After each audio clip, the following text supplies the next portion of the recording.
अरविन्दनेत्रात् कृष्णात् परं किमपि तत्त्वमहं न जाने।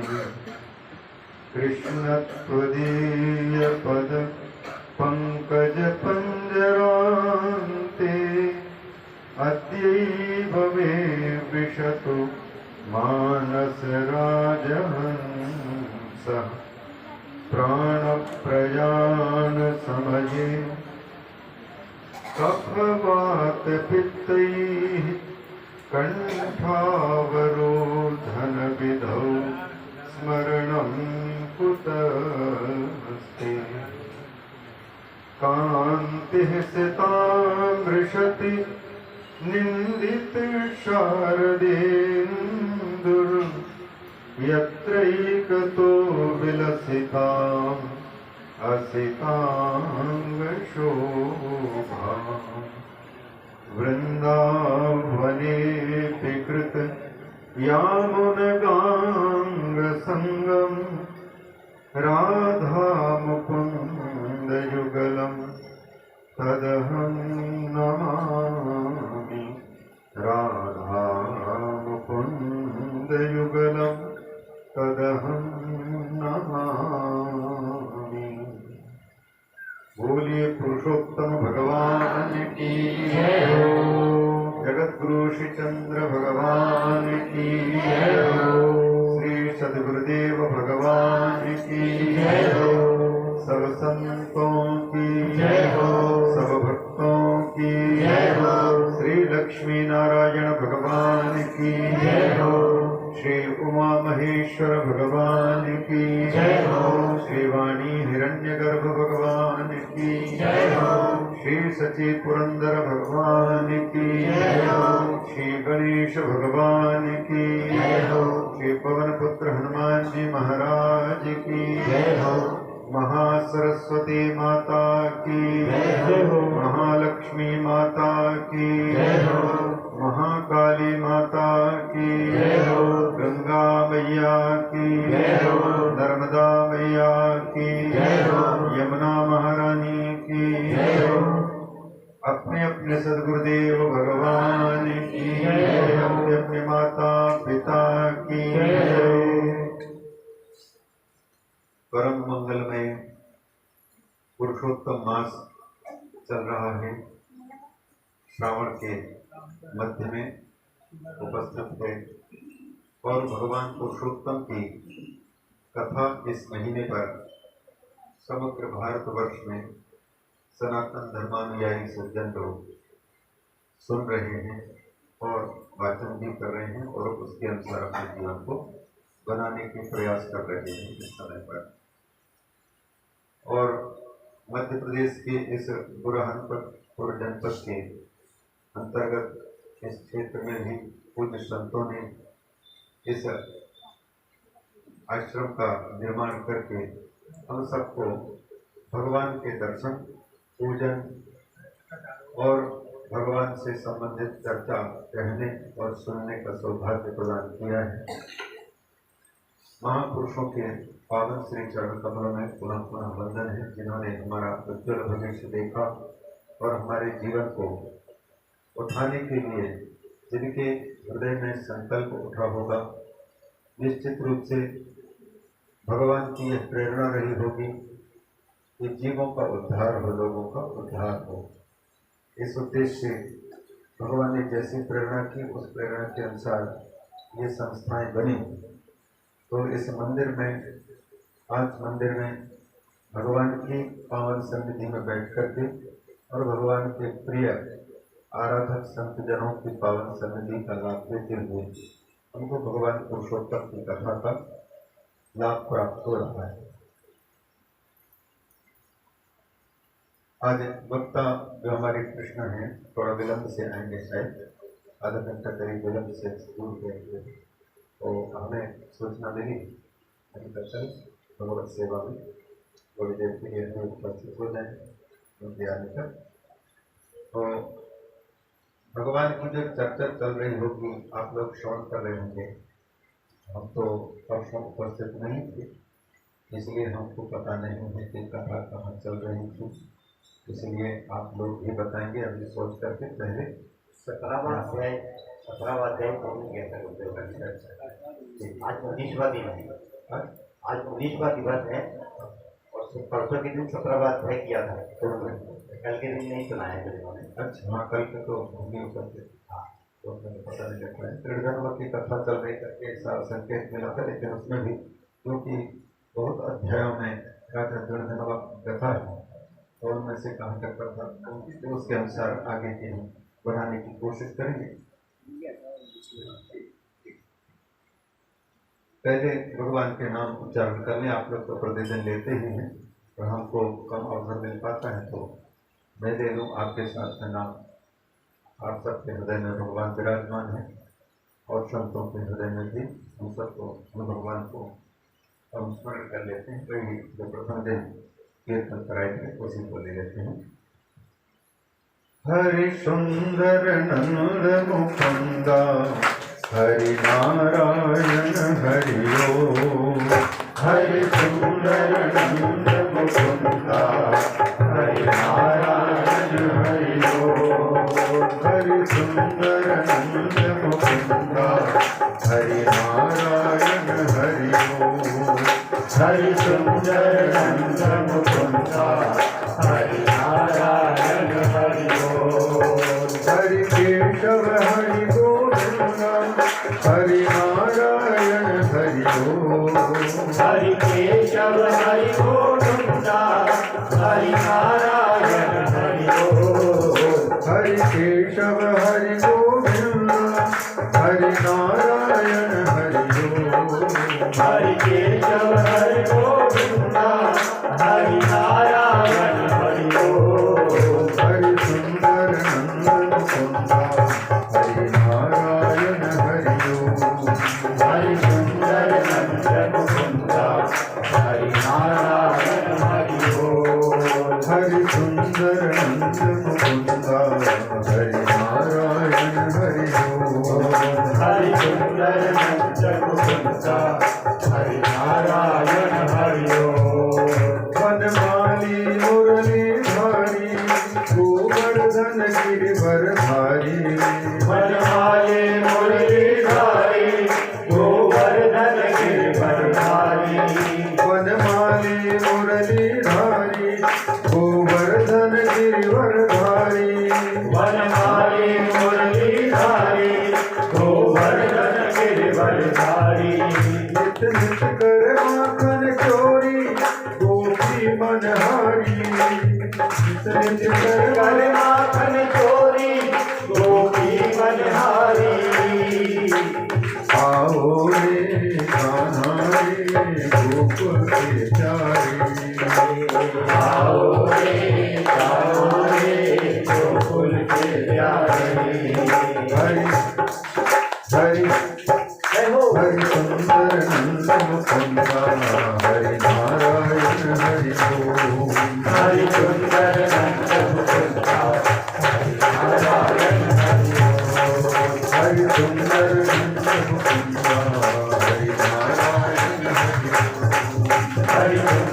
नंद मुकुंदा हरि नारायण हरि ओम। हरि सुंदर नंद मुकुंदा हरि नारायण हरि ओम। हरि सुंदर नंद मुकुंदा हरि नारायण हरि ओम। हरि सुंदर नंद मुकुंदा हरि नारायण हरि ओम। हरि नारायण हरि ओम। हरि नारायण हरि ओम। हरि नारायण हरि ओम। हरि नारायण हरि ओम। हरि नारायण हरि ओम। हरि नारायण हरि ओम। हरि नारायण हरि ओम।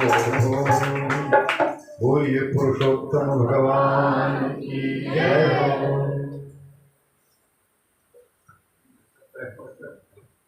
17वां अध्याय पूर्ण किया था। अच्छा, 17वां अध्याय हम वाचन करके सुनाएंगे तो किसी को चलेगा। आप सही प्रकार से हमको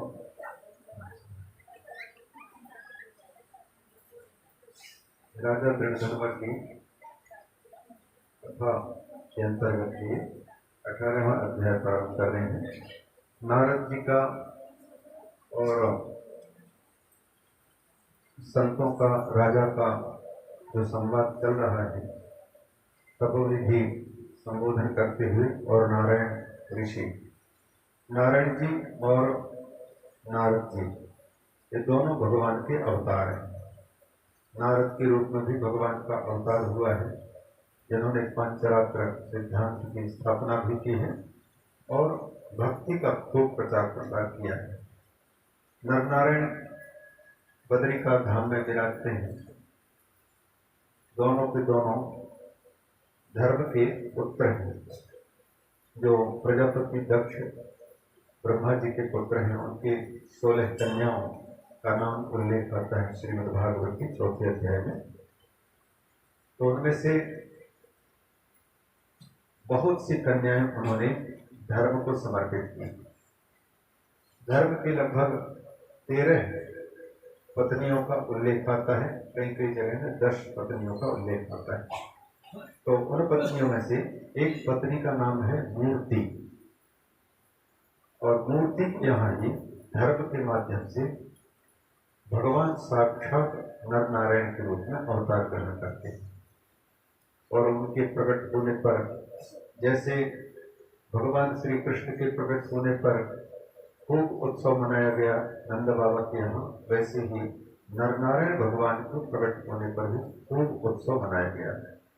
और इसके बाद फिर भगवान अपने माता पिता की परिक्रमा किए और तपस्या की अनुमति मांग करके सीधे गंधमादन पर्वत पर, जहाँ की बद्रिकाश्रम स्थित है, वहां पर चले गए और भारतवर्ष की जनता के धर्म में रुचि बढ़ी रहे, मन में यह उद्देश्य रख करके निरंतर तपस्या में रत रहते हैं। जैसे यहाँ बुरहानपुर है, तो बुरहानपुर का भी कोई एक देवता है। फिर बुरहानपुर के अंतर्गत छोटे छोटे मोहल्ले हैं, उनमें भी सब मिलकर के किसी एक देवता की पूजा करते हैं। उसी प्रकार से घर में भी किसी न किसी देवता की पूजा होती है। वास्तु देवता की पूजा होती है और कुल देवता आदि की भी घर में आप लोग पूजा करते हैं। तो एक घर की भी एक देवता है, मोहल्ले की भी एक देवता है, ग्राम का भी एक देवता होता है। उसी प्रकार से जिले का भी, प्रांत का भी, और उसी प्रकार से देश का भी एक देवता होता है।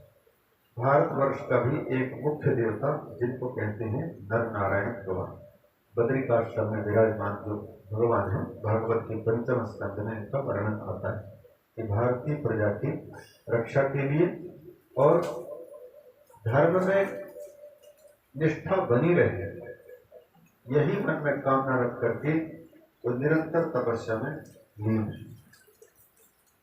तो उन्हीं भगवान के पास में जाकर के नारद जी उनसे नाना प्रकार की समस्याओं को पूछते हैं और उनको सुलझाने के लिए प्रार्थना करते हैं कि भारतीय प्रजा, भारतीय जनता कैसे सुरक्षित हो और धर्म कैसे उन्नत हो, आदि आदि प्रश्न करते हैं। तो उन्हीं प्रश्नों के अंतर्गत फिर ये महीने के महात्म भी आया है, पुरुषोत्तम मास के महात्म से संबंधित। तो इस पुरुषोत्तम मास के महात्म से संबंधित पहले प्रश्न उनका यह कहना है कि दुनिया में प्रभु कई प्रकार के लोग देखने में आते हैं और सभी लगभग मनुष्य का शरीर तो है सबका, और इसीलिए सब लोग मनुष्य कहलाते हैं। और मनुष्यों में भी 2 भाग हैं, स्त्री और पुरुष का। और स्त्रियों में भी और पुरुषों में भी फिर कई भाग हो जाते हैं। पुरुषों में से कोई पिता कहलाता है, कोई भाई कहलाता है, ये नाते रिश्ते वाले। उसी प्रकार से बहनों में भी कोई माँ है, कोई बेटी है, कोई बहू है, आदि आदि अनेक हैं। और काम धंधे के अनुसार भी उनके अलग अलग नाम पड़ जाते हैं। नौकरी आदि करते हैं तो उनमें भी अलग अलग नाम पड़ जाते हैं। नौकरी में भी एक ही नौकरी करने वाले 50 लोग अगर हैं तो वेतन भले सबको बराबर बराबर मिलता हो, लेकिन बराबर सब सुखी नहीं रहते। जैसे किसी पिता के 10 पुत्र हों और 10 पुत्रों को पिता ने अपने संपत्ति को बराबर बराबर बांट दिया, और बराबर बराबर बांटा तो 10 ने एक ही काम शुरू किया। घर में सबके बराबर पुत्र हैं, सब कुछ है, लेकिन फिर भी 10 के 10 पुत्र एक समान सुखी होंगे ऐसा नहीं कहता। कोई सुखी है, कोई दुखी है, और सुखी होने वालों में भी और दुखी होने वालों में भी ये प्रतिशत अलग अलग है। कोई 50% दुखी है, तो कोई 60% दुखी है, कोई 70% दुखी है, 100% कोई दुखी नहीं है, और 100% कोई सुखी भी नहीं है। तो ये ऊंचाई, ये इस प्रकार से भेदभाव जो दिखाई दे रहा है, इस भेदभाव के पीछे क्या कारण है कि किसी के पास में किसी की शादी हो गई और किसी की शादी हो ही नहीं रही। शादी हो चुकी जिन लोगों की, उन लोगों में भी किसी के संतान है, किसी के संतान नहीं है, और संतान है उन लोगों में भी कुछ लोग संतानों के कारण सुखी हैं तो कुछ लोग संतानों के कारण दुखी हैं। वैसे ही जिनके पास संतान नहीं है तो उनमें भी कुछ लोग सुखी भी हैं और कुछ लोग संतान नहीं होने के कारण दुखी भी हैं। तो ये विषमता क्यों देखने में आ रही है? सब एक समान सुखी नहीं है। तो उसका कारण क्या है? तो उसके कारण के रूप में कर्म आदि को कारण बताया गया है। भगवान ने तो कोई पक्षपात नहीं किया है, सबको जिंदगी दी है, लेकिन फिर भी सुख और दुख में अंतर है सबके। तो इन सुखी दुखी होने में जो अंतर आता है, उसी प्रकार से कोई विद्वान है, कोई मूर्ख है, कोई धनाढ्य है, कोई गरीब है, कोई बड़ा अधिकारी है तो कोई छोटा अधिकारी तक नहीं बन पाया है। तो ये विषमताएं क्यों हैं? इनके पीछे एक तो कर्म को कारण बताया जाता है कि जिसने जैसा कर्म किया है, उन कर्मों के फल भोगने के लिए ये अलग अलग प्रकार के उनके सुख सुविधाएं भी हैं और दुखों के साधन भी उनके पास है। उसी क्रम में ये पुरुषोत्तम मास को भी एक माध्यम माना गया। तो पुरुषोत्तम मास जो कि भगवान ने जिसको अपना नाम दिया, इस पुरुषोत्तम मास में जो लोग इस मास के आने पर साधना भजन करते हैं, उन लोगों को तो सुख प्राप्त होता है भगवान की कृपा से, और जिन्होंने धोखे में इस समय को खो दिया तो उनको बार बार फिर दुखों का सामना करना पड़ता है। और इस महीने के इसलिए महात्म्य है अधिक, क्योंकि और महीने तो साल में एक बार अवश्य आते हैं, लेकिन ये महीना साल में एक बार नहीं आता। ये करीब 32 महीने में, हाँ, एक साल में 12 महीने होते हैं, तो 12 महीनों का तो एक बार रिटर्न हो गया, दूसरे साल भी हो गया, और उसके बाद फिर तीसरा साल जब लगता है तो लगभग 24 और 8 महीने और लग करके 24 महीने तो 2 साल के हो गए, और 8 महीने और मिला करके 32 होते हैं। तो इतने महीनों के बाद में, 32 महीनों के बाद में ये एक बार इसका अवसर आता है, क्योंकि सभी महीनों का थोड़ा थोड़ा बचा हुआ अंश मिल करके ये महीना बना है। चांद्रमास के दिनों के अनुसार मिला करके ये महीना बना हुआ है।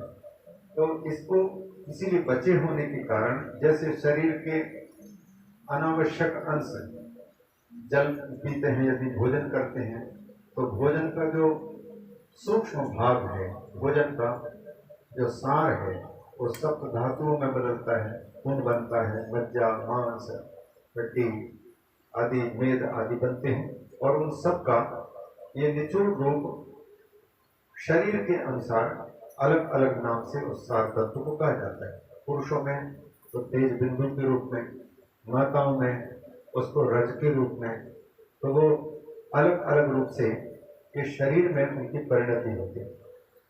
तो सार भाग वो है।